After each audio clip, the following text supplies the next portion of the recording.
नमस्कार दोस्तों, hello everyone, कैसे हो आप सब।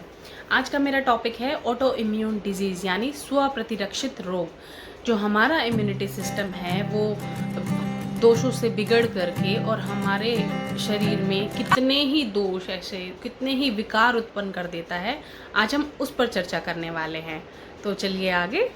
ऑटो इम्यून डिजीज़ हमें किसी भी उम्र में हो सकता है, ज़रूरी नहीं कि बुढ़ापे में हो या आफ्टर 40 हो, आफ्टर 30 हो, किसी भी उम्र में हो सकता है। हमारे गलत खान पान की वजह से, हमारे जो दोष वात पित्त कफ हैं वो बिगड़ने की वजह से, जो हमारी इम्यूनिटी सिस्टम है वो बिगड़ जाता है इनसे दोषों में मिल कर के, और वही हमारे जो दोष हैं वो विकृत हो करके हमारे इम्यूनिटी सिस्टम को ख़राब कर देते हैं।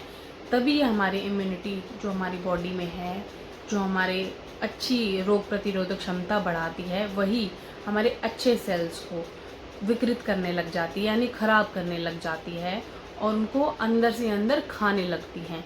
तो उससे कई रोग, कई विकार उत्पन्न हो जाते हैं, जिसे ही ऑटो इम्यून डिजीज़ कहा जाता है, जिससे कई तरह के डिसऑर्डर्स हमारी बॉडी में पैदा हो जाते हैं। दोस्तों, कहने में तो ये बड़ा आसान है कि अपनी जो स्वयं की इम्यूनिटी है अपने उत्तकों को, कोशिकाओं को खाना शुरू कर देती है, तो इससे ये डिजीज़ बढ़ता है, इससे डिसऑर्डर्स आने लगते हैं हमारी बॉडी में। लेकिन ये इतनी भी सिंपल बात नहीं है, ये बहुत ही खतरनाक जानलेवा बीमारी है, जिसका अगर सही रूप से ट्रीटमेंट नहीं किया गया, डॉक्टर को नहीं दिखाया गया सही टाइम पर, तो ये बढ़ करके और हमारे शरीर को प्रॉब्लम्स क्रिएट कर सकती है, यहाँ तक कि हमारे शरीर को ख़त्म भी कर सकती है। तो इसके बारे में संगीन रूप से हम चर्चा करेंगे। दोस्तों, कहने में तो ये बड़ा आसान है कि अपनी जो स्वयं की इम्यूनिटी है अपने उत्तकों को, कोशिकाओं को खाना शुरू कर देती है, तो इससे ये डिजीज़ बढ़ता है, इससे डिसऑर्डर्स आने लगते हैं हमारी बॉडी में। लेकिन ये इतनी भी सिंपल बात नहीं है, ये बहुत ही खतरनाक जानलेवा बीमारी है, जिसका अगर सही रूप से ट्रीटमेंट नहीं किया गया, डॉक्टर को नहीं दिखाया गया सही टाइम पर, तो ये बढ़ करके और हमारे शरीर को प्रॉब्लम्स क्रिएट कर सकती है, यहाँ तक कि हमारे शरीर को ख़त्म भी कर सकती है। में जो हमारी रक्षा प्रणाली है, जो हमारी इम्यूनिटी है, वही हमारे सेल्स को, हमारी कोशिकाओं को अंदर ही अंदर खाने लग जाते हैं जब वो विकृत हो जाती है। तो सेम उसी टाइप से वो किस रीज़न से होती है, क्या क्या कारण होते हैं। कुछ हेरिडिटरी होती हैं, कुछ पर्यावरणीय, यानी कि जो लोग बहुत दूर से आते हैं रहने के लिए किसी सिटी में या गांव चले जाते हैं, उनको काम नहीं मिलता, काम की वजह से वो लोग जाते हैं, तो उनकी जीवन शैली ऐसी हो जाती है कि उनको ढंग का खाने पीने का नहीं मिलता, या बहुत रश में होते हैं, वो ढंग से खा पी नहीं पाते हैं। और जैसा कि मैंने अपनी पिछली वीडियो में या हर वीडियो में बताती हूँ कि हमारा जो पाचन तंत्र है वही मेन रीज़न होता है हर बीमारी का। हर रोग हमारे पाचन तंत्र आमाशय से होकर गुजरता है। तो अगर हम उसी को अच्छा रखेंगे, उसी को बनाए रखेंगे, हम अपनी जीवन शैली इस तरह से बना लेंगे कि हमें कभी डॉक्टर के पास ना जाना पड़े या किसी रोग से हम ग्रसित ना हो, तो उसी को हम ठीक रखेंगे तो हमारी इम्यूनिटी भी ग्रो करेगी। इसके लक्षण जान लेते हैं।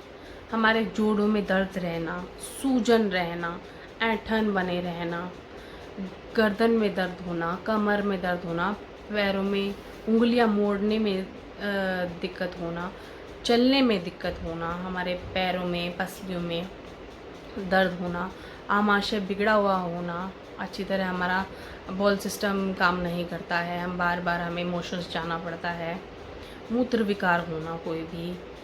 तो ये बहुत सारे ऐसे लक्षण हैं, होते हैं जो हमें दिखाई देते हैं कि हमारे प्रॉब्लम हो रही है वो किस रीज़न से हो रही है। आज तक इसका जो रीज़न है, इसका जो मेन कारण है, वो कोई नहीं जान पाया है।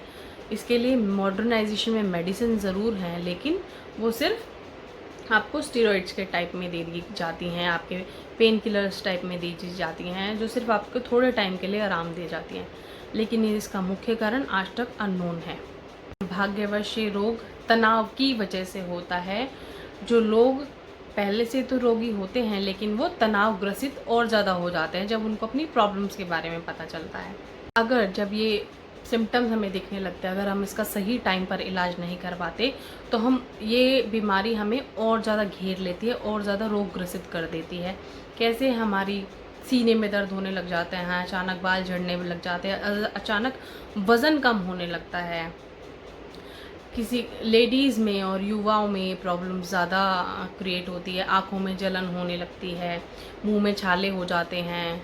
और जो लोग डॉक्टर के पास ना जाकर खुद ही अपना इलाज शुरू कर देते हैं, वो बहुत बड़ी गलती करते हैं, क्योंकि उसका रीज़न ऑलरेडी अननोन होता है और आप लोग उसको नोन जानकर उसका इलाज करने लगते हो। स्वयं का इलाज ना करके आप डॉक्टर के पास जाइए, क्योंकि आपको रीज़न नहीं मालूम है।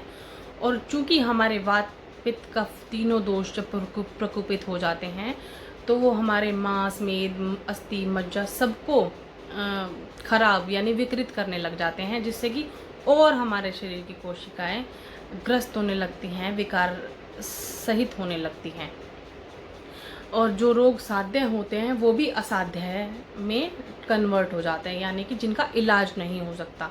तो ये बहुत ही गंभीर रूप से आपको इस बारे में सोचना पड़ेगा। अपनी जीवन शैली इस तरह से बदलनी होगी ताकि आप रोगों से बचे रहें। इन प्रक्रियाओं के चलते हमारे शरीर के ऐसे बहुत सारे रोग हैं जो अभी यहाँ पर डिस्कस नहीं किए जा रहे हैं, लेकिन उनकी लिस्ट बहुत लंबी है, जो मैं अगर मुझे टाइम हुआ समय हुआ तो मैं धीरे धीरे करके बताऊँगी, वरना वीडियो बहुत लंबी हो जाएगी। और अगर हम उन्हीं रोगों को हम शुरू में जान लेते हैं, उनके सिम्टम्स अगर हम माप लेते हैं, अगर हम टाइम टू टाइम दिखा लेते हैं अपने डॉक्टर को, तो शायद वो रोग साध्य हो पाए, वरना असाध्य हो जाते हैं ये रोग।